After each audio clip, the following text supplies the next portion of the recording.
kayak mau mati. Kita udah tahu umur spare part yang ada di motor kita tuh kayak gimana, jadi mau dibawa jauh-jauh pun kita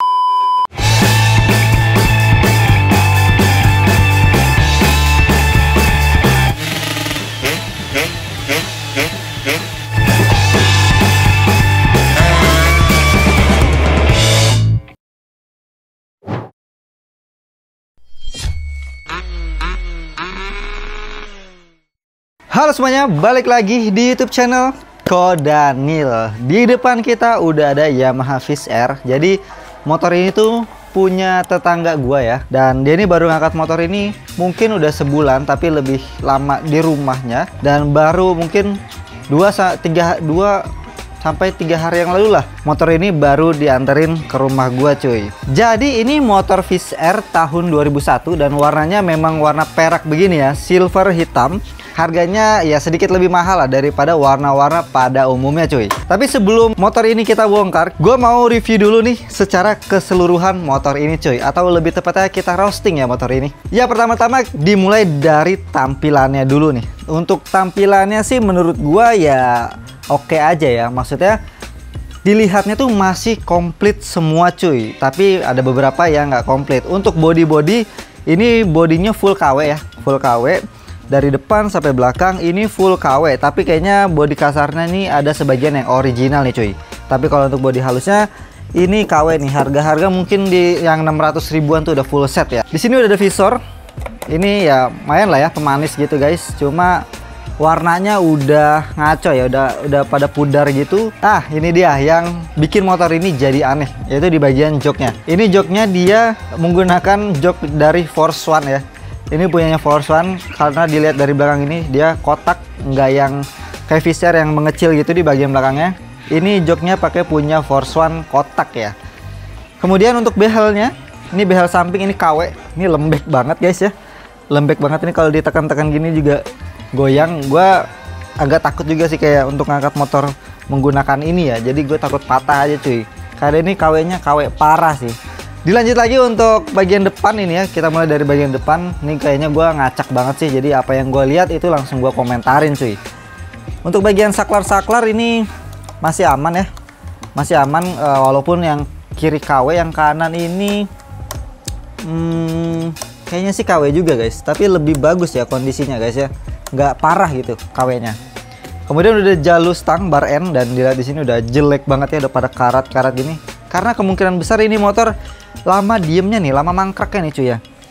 Nanti kita cek sound juga suaranya kayak gimana. Tapi sebelum itu kita lanjut dulu untuk roasting motor ini cuy. Lanjut ke bagian depan, ini oke banget sih. Untuk mika-mika, ini untungnya original guys ya. Di sini ada bacaan Yamaha dan ini Stanley untuk mika reflektornya. Dan sennya juga ori. Ini depan belakang untungnya masih ori ya. Untuk permikaan, perlampuan ini masih ori. Jos itu poin plus ya. Sejauh ini poin plusnya ada di mika-mika ini cuy. Untuk di bagian kaki depan ini masih terlihat banyak yang original ya guys ya. Dari mulai shock breakernya, selang rem sampai kalipernya ini masih original. Ya ini poin plus, tapi masih ada kekurangannya tuh. Dia ada netes-netesnya gini guys. Jadi mungkin rusak di bagian nipple sininya nih. Kemudian untuk disknya dia udah menggunakan disk 260 dan ini ya lumayan lah poin plus. Jadi udah ada sedikit part modifikasinya ya. Ini gua nggak tahu dari merek apa ya.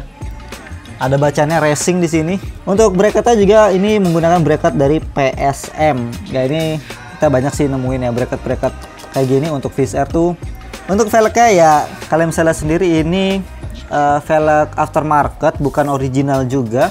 Jadi memang ini kopi ya, kopian dari velg-velg Jupiter MX, Jupiter lebih tepatnya Jupiter MX Old sih ya, karena ini bagiannya tipis-tipis. Kalau kayak Jupiter MX New, Jupiter Z New itu dia lebih tebel ya, lebih tebel. Jadi ini memang kopiannya Jupiter MX Old ya velgnya. Untuk ban depannya ini pakai ban soft compound, pakai IRC Fast itu 90/80 dan kondisinya juga udah botak dan udah retak-retak juga cuy. Ya ini udah bisa dipastikan emang motor ini tuh bukan motor harian yang dipakai, bukan motor yang dirawat juga. Kayaknya motor sekedar jalan dan ini kayaknya limbah-limbahan sih ya. Oke, lanjut di bagian belakang dan kaki-kakinya. Tadi seperti yang gue bilang, Ini hokinya motor ini, mika-mikanya masih original. Nah ini masih original sampai ke lampu behelnya ini masih Stanley cuy, gokil sih. Cuma gua nggak tahu nih dia masih nyala atau enggak cuy. Untuk spakbor ini original guys, spakbor belakangnya original nggak sih? Ya nggak tahu lah. Kalau bodi-bodi kasar sih harganya masih terjangkau ya guys. Mau dapat KW ataupun original, beliin yang barunya juga pun masih terjangkau cuy. Kemudian untuk velg ya, ini velgnya masih sama kayak yang depan, kopi dari Jupiter MX All, tapi di sini pakainya udah tromol ya. Tapi emang Jupiter MX All juga ada yang tromol juga ya guys ya. Ban belakangnya pakai Fastitu juga, kondisinya ya masih ada sih kembang-kembangannya, cuma ya memang udah retak-retak seperti yang depan juga guys. Untuk shock breakernya dia menggunakan udah aftermarket nih, cuma gua nggak tahu mereknya dari merek apa, entah DBS, YSS atau lainnya guys ya, karena di sini memang nggak ada brand yang tertera guys ya, jadi polosan aja gitu, no brand ya guys ya. Kemudian untuk swing arm, guys, swing armnya ini lumayan ganteng guys. Penglihatan gua, swing arm ini mirip banget sama Bipro yang pernah gua pasang di Mil ya, sebelum swing arm yang sekarang ya, sebelum Bipro Gen 2. Nah ini masih ada stabilizernya, tapi di sini nggak ada logo ataupun merek dari Bipro-nya guys. Cuma dari build quality-nya mirip-mirip sama Bipro sih, tapi ya udahlah, karena nggak ada brandnya, kita nggak bisa bilang ini Bipro juga cuy. Kemudian yang bikin motor ini menurut gua jadi kok gini sih ya, ada di bagian gear setnya nih guys ya. Ini gear setnya besar banget. Ini ukuran belakangnya 42, kayaknya depannya ini 13 atau enggak 14 sih. 14 ya, depannya 14, belakangnya 42. Gokil sih ini motor-motor underbone sih untuk spekannya, gear kayak gini tuh, ataupun motor road race ya yang pakai gear sebesar ini cuy. Kalau ini motor dipakainya harian, woi mungkin sih jengat-jengat banget ya guys ya. Ya gue rasa udah cukup kita review tampilan motor ini ya guys ya. Menurut gue secara tampilan oke-oke aja. Kenapa? Karena masih lengkap ya. Bisa dibilang masih lengkap secara tampilan, body-bodinya nggak ada yang hilang. Ya ada kekurangan di bagian apa, cover kipas aja nih, di bagian luarnya ada yang nggak kepasang dan diganti sama logo Yamaha kayak gini cuy. Ini rada wadidaw sih menurut gue ya. Dan yaudah langsung aja, ini motor nggak nyala mungkin selama di rumah gue ya, mungkin ada 2-3 hari ya guys ya, di rumah gue nggak nyala nih. Gue pengen tahu disela langsung nyala atau enggak nih, dan kita dengar juga suara mesinnya kayak gimana. Let's go. Oke, indikatornya mati semua ya, starter nggak bisa, jadi langsung disela aja deh. Selanya masih original ya. Dan ini, wah ini langsung ketemu lagi nih beberapa kekurangannya guys ya. Pemasangan kickstarternya nih, as kickstarternya kayaknya nggak bener nih. Tuh, tadi dia nggak balik gitu ya. Apa? Coba. Tuh, diem dia. Aman kan?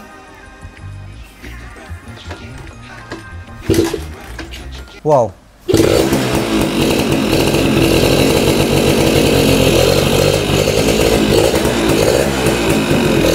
Ternyata nggak susah ya nyalanya. Terdengar dari suaranya motor ini udah open filter guys.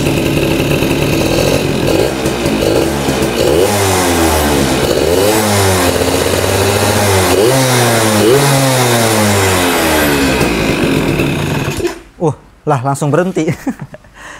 Kabel gasnya juga ini satu cabang gua rasa, karena enteng banget. Tapi kita lihat nanti. Tapi tebakan gue sih satu cabang ini guys. Sehernya udah ngelitik ya, udah lumayan terdengar cukup nyaring. Duh.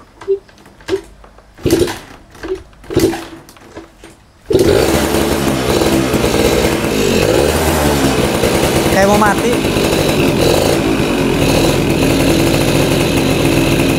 Coba idle. Wih, langsung mati guys. Nyalainnya agak susah ya. Kayaknya ada masalah di karburator sih guys.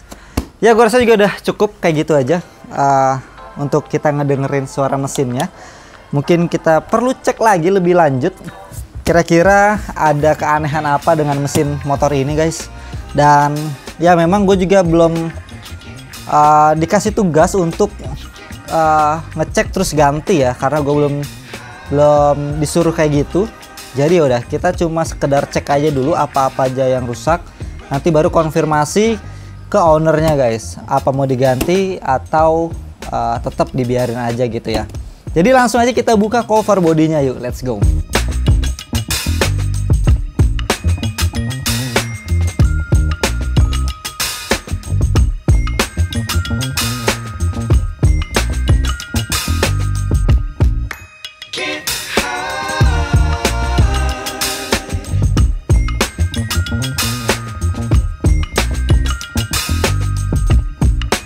Ya oke, jadi motor ini udah beberapa yang dibongkar ya guys ya. Pertama-tama gua mau ngecek dulu, mau kasih lihat deh, bukan ngecek. Jadi bagian yang sangat krusial menurut gua ya untuk beli motor Wizz Air. Jadi CDI-nya ini udah bukan original Wizz Air ya. Ini 3YS, kayaknya kodenya 3YS. Ini CDI kayak semacam Alfa ya, Alfa Ranking juga bisa nih pakai CDI yang kayak gini guys. Jadi pada intinya ini CDI-nya nggak sesuai dengan tahun si motornya guys ya. Harusnya Wizz Air tuh yang kotak gitu kan, Evan ZR yang kotak itu 4NS ya, kodenya 4NS. Tapi ini udah gantian dan ya menurut gua CDI ini nggak akan enak di motor Wizz Air ya. Gue udah pernah coba dan atasannya malah kelimit ya guys, malah nggak enak guys menurut gua ya. Jadi ya ini satu hal yang sangat penting dalam pembelian motor second, dan ya ini akibatnya karena CDI original untuk Wizz Air 4NS 01 atau 02 itu harganya udah di 800 ribuan cuy. Ya, jadi CDI-nya pakai 3YS, kemudian geser lagi, dan gua nggak expect motor ini tuh per karet-karetannya komplit ya guys ya. Ini karet-karet masih komplit tuh. Ini karet-karet komplit. Ini kalau mungkin bagi teman-teman pelapak ya, atau yang suka jagal Wizz Air, ini tuh ada harganya guys ya. Ini ada harganya nih, karet-karetan gini nih. Sampai bagian dalam sini pun masih ada karetnya tuh. Gokil. Jadi per karetan ini masih lengkap. Gue cukup amazed ya. Cukup kaget gue. Karena dilihat dari tampilan luarnya di motor kayak bekas motor-motor liaran gitu cuy ya, bekas motor iseng buat liaran. Otomatis kan biasanya gini-gini nih udah nggak ada nih cuy. Tapi ternyata karet-karetan ini masih ada. Poin plus, nice. Sejauh ini ada dua. Pertama mika lampu sama karet-karet ini ya guys. Oke, lanjut ke bawah, masih dalam kelistrikan. Di sini gua memang nggak buka bagian bak magnet. Tapi kalau dilihat dari warna kabelnya, tuh. Dilihat dari warna kabelnya ini masih original guys. Tapi ini kabel warna merah strip hitamnya, hitam strip merahnya ada yang terkelupas guys ya. Ada bulu-bulu juga tuh di sini. Tuh, ada bulu-bulu juga aja. Dan oh ya nih, bagian magnetnya udah ada yang dibolong-bolongin kayak gini juga tuh. Dan untuk soket-soketnya nih udah ada yang di custom tuh. Ya ini bagus sih menurut gua. Jadi ketika mau copot bak magnet itu bisa dicopot dari sini ya soket-soketnya ya. Ini soket dari untuk ke kiprok sih ini udah nggak ada ya. Yang cabang 3 ini udah nggak ada guys. Tuh, kiprok buat soket cabang 3 udah nggak ada ya. Tuh, jadi yang dipasang cuma 2, yang sisanya langsung nyambung. Oh, tetap nggak bisa guys. Ternyata gue pikir ya jenius gitu ya, supaya buka bak magnet bisa lepas-lepas soket. Ternyata tidak ya guys ya. Tuh, tetap disambung-sambung kayak gini. Tapi kalau dilihat dari warnanya, tuh warna kabelnya ini seharusnya sih masih original ya, bagian spoolnya. Untuk bloknya YP1 kita lihat ini original ya, berarti bloknya nice, poin plus. Kita lihat intip dulu. Oke, di sini kalian bisa lihat udah portingan. Blok serra udah portingan tuh ya. Oke, untuk bloknya original OS 200, portingannya masih aman, masih bisa dibenerin lagi. Masih bisa diolah, maksudnya bukan dibenerin. Seakan-akan ini salah gitu. Enggak ya guys ya. Masih bisa gua olah lagi gitu. Nah, ini untuk headnya original, masih tebal juga tuh, masih tebal. Tapi sayangnya ini udah overboss. Nah, tuh. Oke, sekarang kita geser lagi ke sisi lainnya, di mana tempat pompa oli samping. Di sini kan nggak ada ya, selangnya tuh dipampet semua ya, selangnya dipampet, diputus, jadi pompanya nggak aktif. Nah kalau dilihat dari sini, lihat pompa olinya. Ini pompa olinya, wah udah rusak sih guys. No, udah nggak ada drat setelannya, setelan atasnya udah nggak ada, dan ini pun KW sih kayaknya. Warnanya hitam kayak gini guys. Feel couplingnya masih enak menurut gua, nggak ada kendala, dan ini masih mantap banget. Ini masih enak banget couplingnya, jujur aja. Kopling masih enak, tapi untuk rem depan, rem depan ya sosok lah ya. Tuh. Masih enak, maksudnya masih bisa ngerem, tapi ya memang ada perkara trouble di bagian kaliper bawah nih. Ya, jadi gue udah tahu apa yang harus gue lakuin sama motor ini. Ya minimal kondisi mesinnya enak aja gitu guys, dibawa jalannya juga enak. Pertama yang harus banget diganti adalah CDI. CDI gua rekomendasiin kalau memang original itu terlalu mahal, gua bisa ngerekomendasiin pakai BRT ya.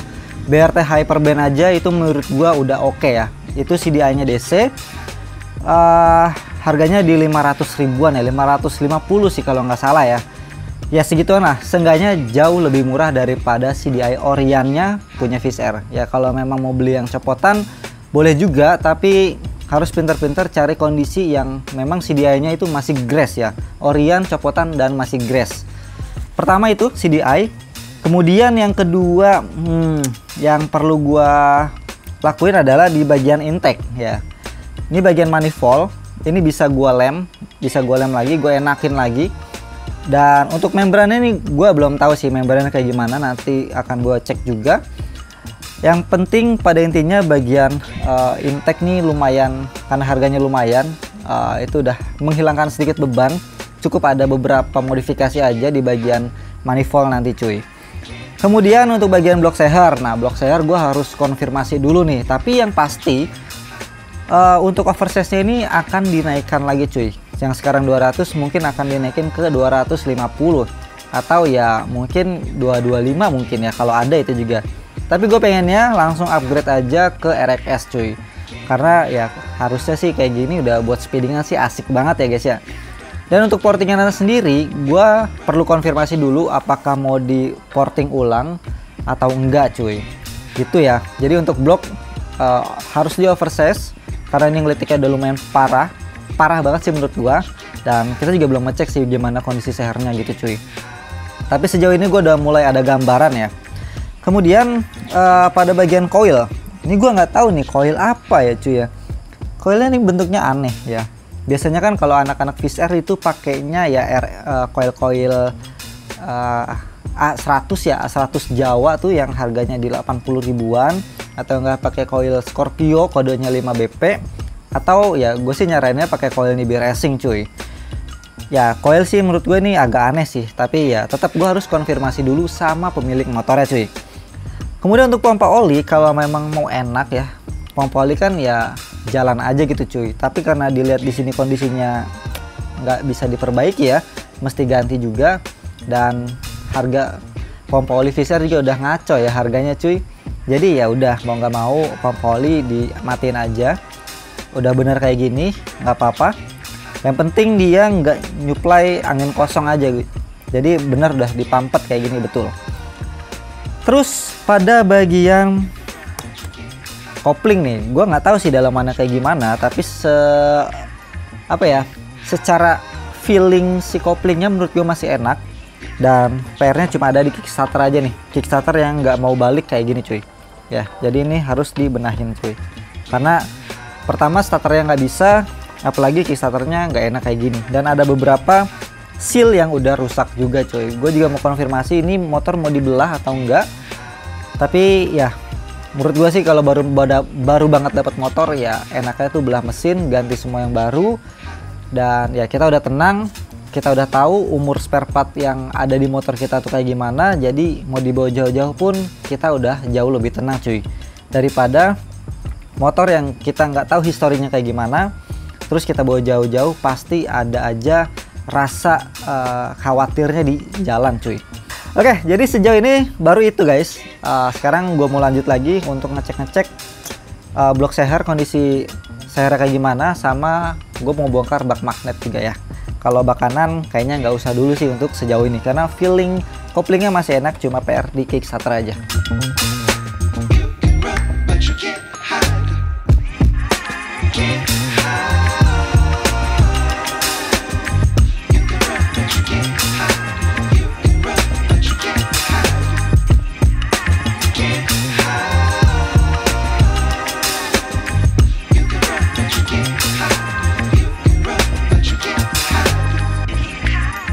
Oke, bagian bak magnet dan blok seher udah terbuka nih guys. Cuma bagian intake aja yang belum gue buka. Nah, untuk bagian spool ini sih masih Orion. Cuma gue rada ragu sama di bagian ininya nih, spool besarnya nih. Kayaknya ini pengapian gak sih? Ini tuh kayak udah gulungan ulang, tuh kayak udah gulungan ulang. Dan ini disolasin pakai solasi kabel kayak gini ya guys ya. Sangat-sangat tidak awam ya, tidak normal gitu cuy. Jadi kayak gitu tuh ya, gua saranin sih ini mah ya, ini mah saran aja ya, ini diganti aja spoolnya ya. Pengennya gue ganti spool, udah ganti CDI dah. Pokoknya pengapian untuk Fish Air tuh sangat-sangat penting ya guys ya, kalau mau motornya enak gitu ya. Pengapian nih salah satu part yang menurut gua wajib banget. Grass, kondisinya grass dan nggak ada kendala cuy. Kalau udah kelihatan kayak gini sih ya kayak udah akal-akalan ya menurut gua ya. Untuk pulsernya masih aman Orion, tapi untuk spoolnya ini kayaknya udah pernah digulung ulang nih bagian pengapiannya cuy. Lihat aja solderannya masa kayak gini cuy, tuh ya. Kemudian kita geser ke bagian magnet. Nah ini magnetnya nggak bisa gua cabut ya cuy ya, karena di bagian sini udah dol, jadi udah rata gitu ya. Padahal tuh kalian bisa lihat ini bautnya kayaknya udah pernah gantian, jadi kayak ini motor sebenarnya bekas bisa dicabut juga magnetnya, tapi kenapa pas gua nggak bisa anjay. Ininya nggak bisa tuh ya, udah habis ya. Terus di sini juga kita cek kondisinya basah banget ya guys ya. Tuh, terutama di bagian sini guys. Nih, terutama di bagian sini dia tuh basah banget ya. Tuh, basah banget. Gue curiga seal bagian kiri ini bocor gitu guys, makanya gue pengen copot magnet tapi susah gitu ya. Gue padahal udah pakai trackernya si awal, ini kondisinya masih bagus juga. Jadi memang yang ngalahnya di bagian magnet untuk kali ini ya, yang ngalah di bagian magnet. Oke, terus lanjut geser aja lah, nggak apa-apa. Nih bagian magnet nanti akan gue coba usahain ya guys ya. Lanjut ke bagian piston. Nah ini bagian pistonnya, ini piston apa ya guys ya? Ini piston apa ya? Kayaknya ini piston Fish Air ya. Tuh kan kalau dilihat dari samping ininya nggak ada coakan kayak RX, tapi di sini bolong guys. Ini sih kayaknya punya Fish Air tapi di custom bolong kayak gini. Nah kemungkinan besar dia akan ngelewatin lagi-lagi lubang transfer ini ya. Dia akan ngelewatin lubang transfer ini. Coba aja kita bandingin, ini memang tidak apple to apple ya guys ya. Tuh posisi lubangnya lebih maju yang sini ya, yang punya Fish Air ini. Tuh posisi lubangnya lebih maju. Yang apa aja nih ratanya begini ya guys ya. Tuh kayak gini ya. Ya ini ganti aja lah ya, ganti ya. Padahal kondisi serem masih oke, masih mulus, tapi ganti aja cuy. Nanti akan konfirmasi juga. Nah untuk bagian crankcase di sini kita bisa intip, udah di lem tuh. Lemnya juga jelek banget tuh, nggak mateng lemnya ya. Lemnya nggak mateng, tebel banget tuh. Dan ini kayaknya bekas dicowak tuh, bekas di porting, kelebihan nih cuy. Tuh ini tuh nggak rapi banget ya, super tidak rapi. Nah yang ini yang bawah, yang ini yang atas, sama-sama nggak rapi cuy. Tuh kayak masih kasar malah ya, dia nggak mateng gitu cuy. Tuh ini bisa gua kelopek pakai tangan nih tuh ya. Jadi ngebersihnya ribet sih, harus dibelah mesinnya cuy. Jadi kayak gitu guys kondisi motor ini, motor Fish Air Silver tahun 2001 kalau nggak salah ya. Ya PR-nya lagi-lagi pada sektor kelistrikan atau pengapian, walaupun kelistrikan kayak untuk lampu-lampu ini masih nyala, masih bisa berjalan dengan baik gitu ya. Dan ya kendalanya starter yang nggak bisa aja cuy. Tapi kalau dilihat dari kondisi si spoolnya ya, gue sih sangat-sangat curiga ini udah pernah digulung ulang cuy. Karena ya aneh banget masa begini bentuknya gitu kalau orian pabrik cuy ya. Kalaupun apa ya, jelek karena usia, kayaknya nggak mungkin diginiin gitu ya. Itu satu. Yang kedua CDI, ya balik lagi masalah pengapian. Kemudian untuk bagian seher, nah seher nih gue saranin banget udah langsung ganti aja sih, kita naikin aja oversize-nya. Kalau nanti si pemilik motornya setuju, naikin aja pakai RXS aja cuy ya, kita kasih packing 2 mili di bagian bawah. Dan untuk kondisi bloknya juga disayangkan aja ini mah di bagian lubang-lubang transfernya, lubang bilasnya ini kayak terlalu over aja gitu, sampai si packingnya itu nabrak ya, jadi flownya tuh terhalang sama packingnya cuy ya. Oke, gue rasa videonya sampai sini guys ya. Jadi di video kali ini kita cukup ngeliat kondisi motor ini setelah dibeli, ternyata banyak zongnya ya cuy ya. Oh ya, BTW gue belum ngasih info juga, motor ini tuh dibeli di harga 7 juta rupiah cuy. Ya memang dari segi harga untuk sekarang ini ya, Fisher harga 7 juta dengan kondisi surat komplit, ini udah hitungannya murah cuy. Hitungannya udah murah. Tapi ya kalian bisa lihat sendiri, di sini PR-nya bukan cukup, bahkan lumayan banyak. Apalagi ini di sektor kelistrikan yang harganya jelas-jelas udah mahal banget ya guys untuk sekarang ini. Kalau untuk seher-seher segala macam sih ya masih oke lah cuy. Tapi untuk kelistrikan ini yang semakin hari semakin naik harganya. Oke, jadi gue rasa videonya cukup sampai sini. Gue nanti infoin dulu kondisi motor ini yang sekarang ini ke pemiliknya, apa yang mau dibeli, apakah dia sanggup untuk perbaiki semuanya yang gue bilang tadi. Tetap harus dikonfirmasi dulu cuy. Kalau memang masih mau mempertahankan semua kelistrikan yang ada sekarang, ya nggak apa-apa juga, gue nggak masalah. Tapi gue udah ngasih tahu motor ini enaknya tuh kayak gini loh. Nah, kalau memang dia kendala budget gitu ya nggak apa-apa, kita juga nggak bisa maksain. Cuma bisa maksimalin di bagian mesin-mesin aja sih, supaya mungkin suaranya lebih enak, atau di bawahnya juga nggak mati-matian kayak tadi tuh. Kayak tadi kan kita lepas tuh ada matinya cuy. Jadi PR-nya di situ aja sih menurut gua. Oke, jadi pantengin aja. Kalau ownernya setuju untuk ditindak lanjut, mungkin akan ada part 2-nya. Kalau nggak ada ya kayaknya nggak akan gue bikin part 2-nya cuy. Jadi ini pembelajaran aja buat teman-teman yang mau beli motor F1 Seater second, jangan tergiur sama harganya yang murah ya. Karena kalian bisa lihat sendiri, nanti kalian bisa ketipu ya, jatuhnya sih ketipu, kena zong, banyak zongnya pada motornya cuy ya. Kalau memang kalian teliti ya itu bagus banget, kalian bisa lihat detail-detailnya dulu, kayak macam CDI ini masih bisa dilihat dari atas, itu masih bisa lah gitu cuy. Kalau bagian spool ya susah sih memang. Tapi ya baik lagi, hoki-hokian untuk pembelian motor second. Kalau lagi dapat yang murah bagus ada juga yang beli mahal tapi kondisinya jelek juga ada cuy. Jadi ya ini pembelajaran aja buat kita semua yang mau beli motor second ya, khususnya pada F1 ZR. Jadi sampai jumpa di video berikutnya, semoga aja ownernya setuju karena akan ada part 2-nya nanti. Oke, sekali lagi terima kasih buat kalian yang udah nonton video ini. Terima kasih juga untuk owner yang udah mempercayakan motornya dibelah atau dibongkar di rumah gua ini ya cuy ya, di Kodanil dan dikontenin. Jadi sampai jumpa di video berikutnya. God bless you all. Bye bye.